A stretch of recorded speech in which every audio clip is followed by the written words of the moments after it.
এ রায়ের মধ্য দিয়ে এটা পরিষ্কার হয়ে গিয়েছে, এটা ছিল ইচ্ছাকৃত নেতৃত্ব গণহত্যা। দায়িত্বশীল নেতা ঘরে ঘরে জন্মায় না, প্রতিদিন জন্মায় না, এটা আল্লাহর দান। একটা দেশ এবং দলের নেতৃত্ব শূন্য করার মানেই হচ্ছে জনগণকে অন্ধকারের দিকে ঠেলে দেওয়া।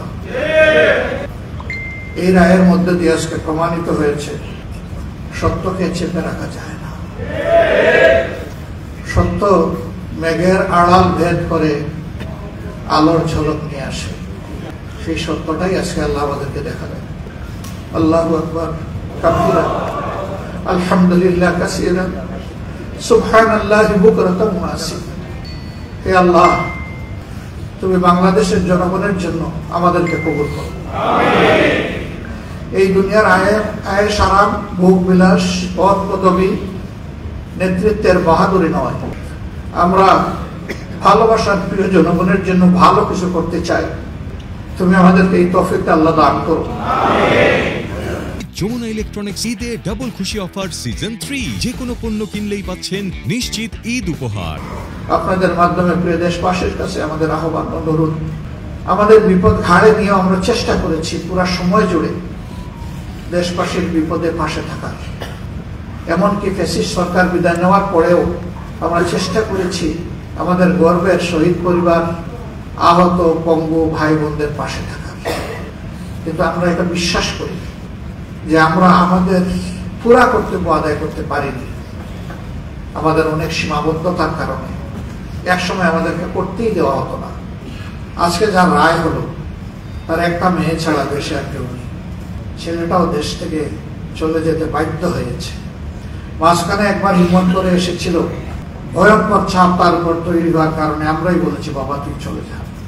স্কাইপ কেলেঙ্কারির ঘটনা গোটা বিশ্বে নিন্দিত হয়েছে, তিরস্কৃত হয়েছে। গোটা বিচার প্রক্রিয়ার সময় 2টা টর্চার সেল গড়ে তোলা হয়েছিল। একটার নাম দেওয়া ছিল সেফ হোম, আর একটার নাম দেওয়া হয়েছিল সেফ হাউস। সেফ হোমে ভিকটিম নেতৃবৃন্দকে নিয়ে নাজেহাল করা হতো।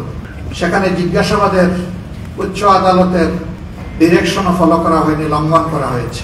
নির্গুম রেখে ঘন্টার পর ঘন্টা, দিনের পর দিন তাদের উপর অত্যাচার চালানো হয়েছে।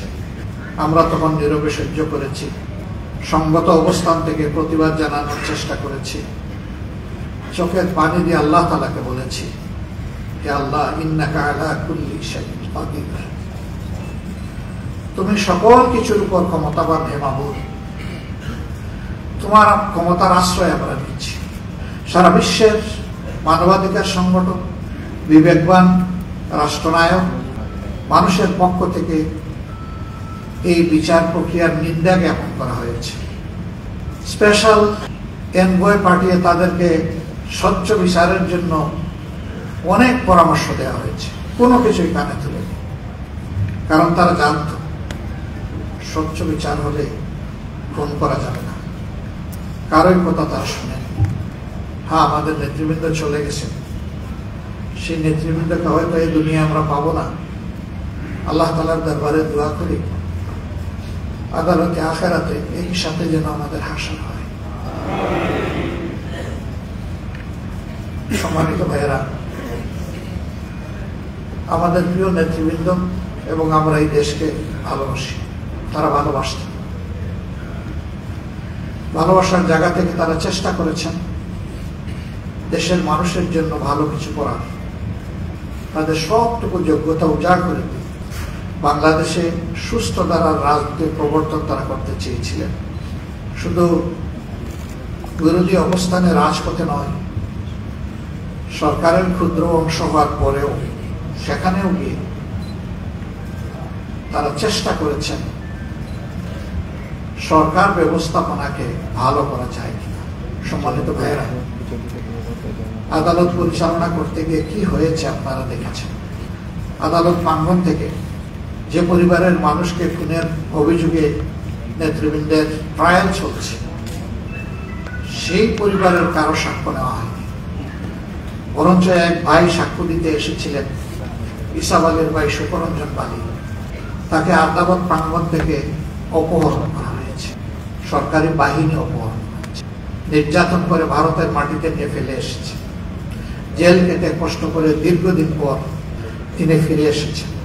আল্লামা দিলওয়ার হোসেন সাঈদী, তিনি শুধু জামাতে ইসলামী সম্পদ ছিলেন না, তিনি শুধু বাংলাদেশের মানুষের সম্পদ ছিলেন না, তিনি ছিলেন বিশ্বের বিশ্বাসী মানুষের সম্পদ।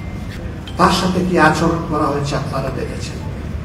তার এই মামলার ব্যাপারে সঠিক কথা বলতে সাহস করে সুকরঞ্জন পালিয়ে এসেছে, কিন্তু আইনজীবীর গাড়ির দরজা খুলে সেখান থেকে তাকে কিডন্যাপ করে নিয়ে যাওয়া হয়। এর আগে বাংলাদেশের আদালতের জীবনও কখনো এটা